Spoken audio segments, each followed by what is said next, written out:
Hi there, this is Peter Fan for Agent Builder Coaching, and this is the longer video for the Agent Advantage Weekly number 5. And this week we're going to talk about scripts for fall seller conversations. So conversations you should have with sellers or potential sellers. And why is the fall a good time, actually?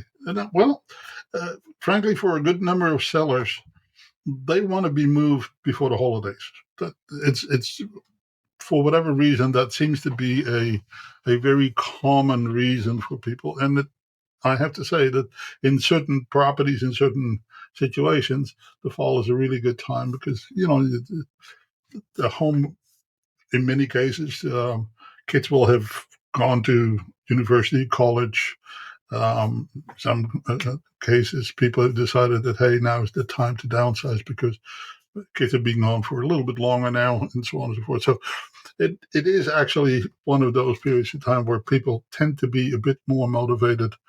Um, it's not as big a season typically as the springtime, but it is definitely a good season. So your job is really to bring clarity, use facts, use the marketplace, use market statistics, show where the opportunities are, right? We know, for example, just in many areas, you will find that the home prices, single family home prices, have stayed at a better price point, higher price point than condominiums. So, for example, if people are downsizing, well, they're selling at a decent price, they're buying at a bargain. So that actually puts a little bit more money into their bank account. So for people like that are downsizing, this may in fact be a good opportunity to do so. Okay, so you need to kind of look into the scenarios with your clients and make sure that you fully understand how you can best serve them. And for us, that's, dealing with scripts, with understanding people, having good relationship. It's goes along with where you're at in your space, in your place, in your mind. Um, we sometimes refer to as superpower, right? What connects you? What passion do you bring to the business? Is also the passion that you bring to your clients, and that passion translates. It really connects people with you on many levels outside of real estate and sometimes inside of real estate. So, yep, practice your scripts. Be aware of the opportunities that are there. Make it feel natural. Make it feel as common as it can be.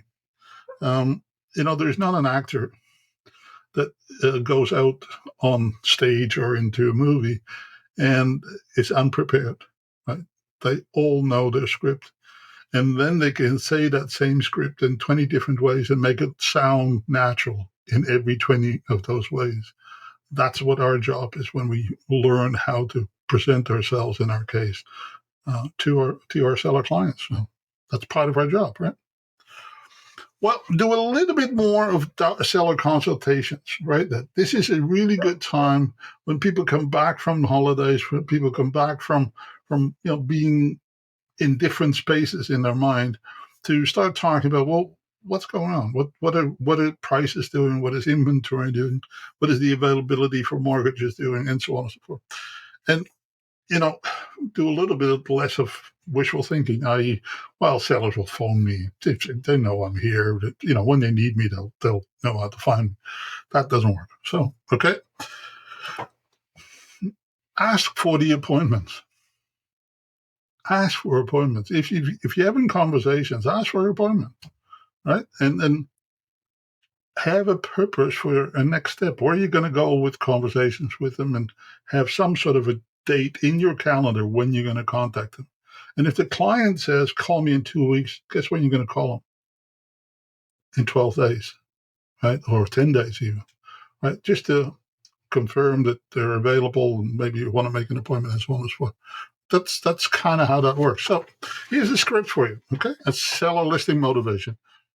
With motivated fall buyers aiming to close before the year end, listing now positions your home to sell in a market with less competition, and waiting until spring can mean more listings and more competition. Would you like me to show what your property could sell for in today's market?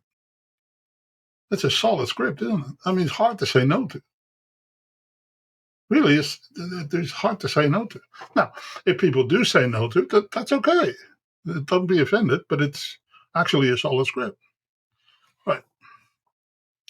Now, again, because we're focusing a little bit on the listing side of things, what would be a standard operating procedure for a pre-listing consultation, right? You're figuring out what the motivation are, what the pricing discussion is going to be, what your preparation plan is going to be, what your marketing setup is going to be, what your launch is going to be. So you have a few steps to think about, before you kind of really hammer down into, um, you know, whether it's calling or door knocking or whatever else. But there's, so that when you get to the door, when you get to the appointment, that you have your ducks in a row, that you know your stuff, right? And refresh your scripts, your dialogues, your presentation, but also what's going on in the marketplace. What is the competition doing right now? Because bet your bottom dollar that your seller will know. So all of these little things can help you, in a systemized way to be a bit more prepared. Okay? Now, when it comes to numbers, and this is kind of going to be a little bit cold here, think about this. If you can get to a conversion rate of 30%, right? And I mean, not suspect to closings. That would be utopian. If you could do that, then you'd be a magician, and anybody will hire you at ridiculous rates. But if you have genuine seller interests, right, people that are genuinely interested in selling at some point in time, it's undefined when, if you can turn those 20 seller conversations into 10 appointments, and out of those 10 appointments, you can get 6 closed listings, you would be a superstar. Okay. Now, that's a high conversion. That's a 30% conversion. But think about what numbers you want. Right? If you say, "Hey, I need X number of listings," well, go by this conversion. You need 10 listings. Okay, I need a little bit more presentations. I need a few more people to talk. Okay, I 6 listings. No, that sounds good for the next 30 days or 60 days. Right. So let the numbers work for you so that you understand what activities are necessary for you to make the numbers work and pay for themselves. Okay. Here's a little bit of an automatic lead generation tip for you. Okay. Send a seasonal CMA to your sphere of influence. Okay. So do a quick update of a CMA for properties for people in your sphere of influence. Again, these are not strangers. These are people that you know, like, and trust. They know, like, and trust you. Do a one-page CMA, just even without them asking. If you did 4 or 5 a day and send it by email, people would be pleasantly surprised. And just write a little note on it, right? And say, "Hey, I was working on some research work. Your property came up, and I thought I'd do a quick update. Hope this helps you." Okay, and then do a little follow up. Right? Post the fall home prep tips on social media. How do you prepare your home for the fall? Offer free seller prep checklist. Right, and some of those you'll find in our free social media posts for this week. There's some samples of what you can use and that you can play with. Okay, call your database with a market update script. Right? And as you can tell, I don't know whether you follow these, but BCREA, BCF, not BCFSA, but most of the boards are starting to sound a little bit more optimistic. So the media is starting to sound a little bit more optimistic.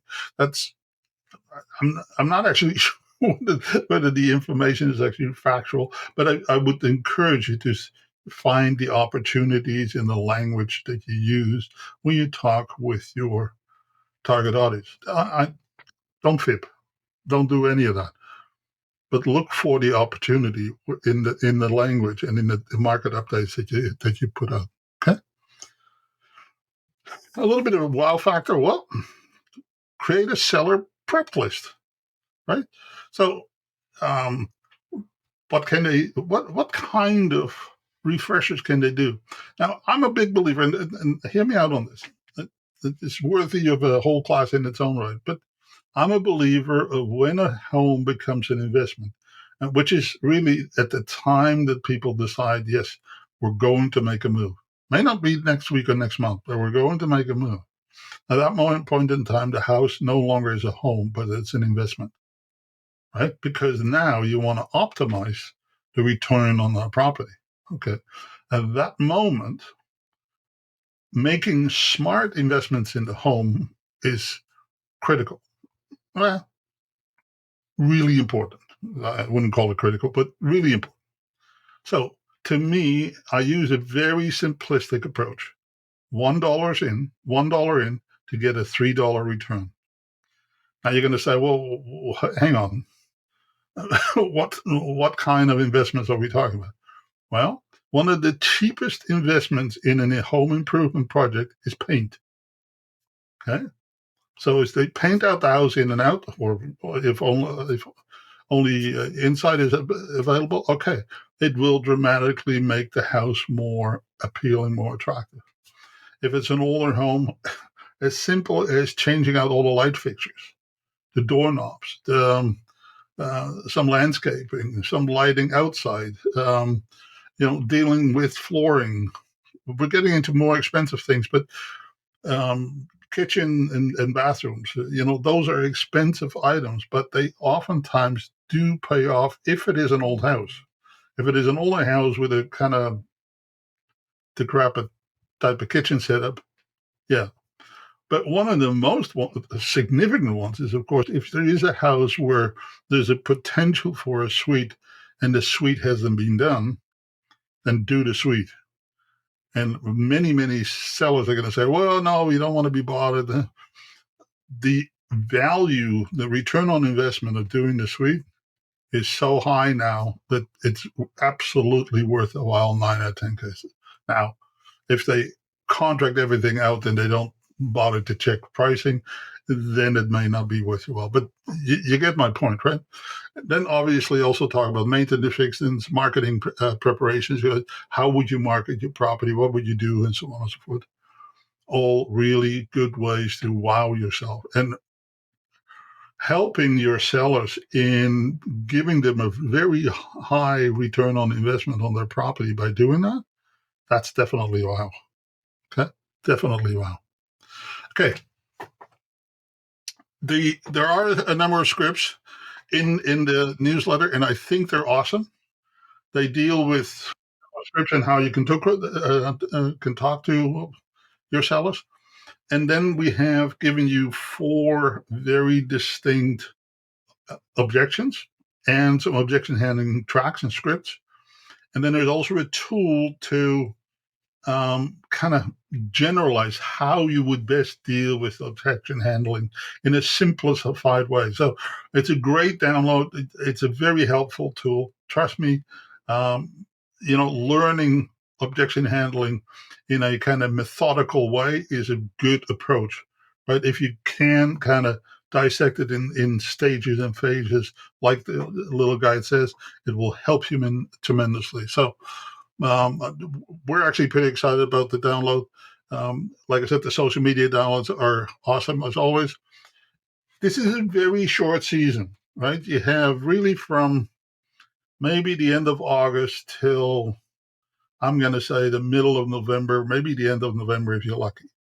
And after that, things really die off because buyers are no longer interested because holidays are around the corner.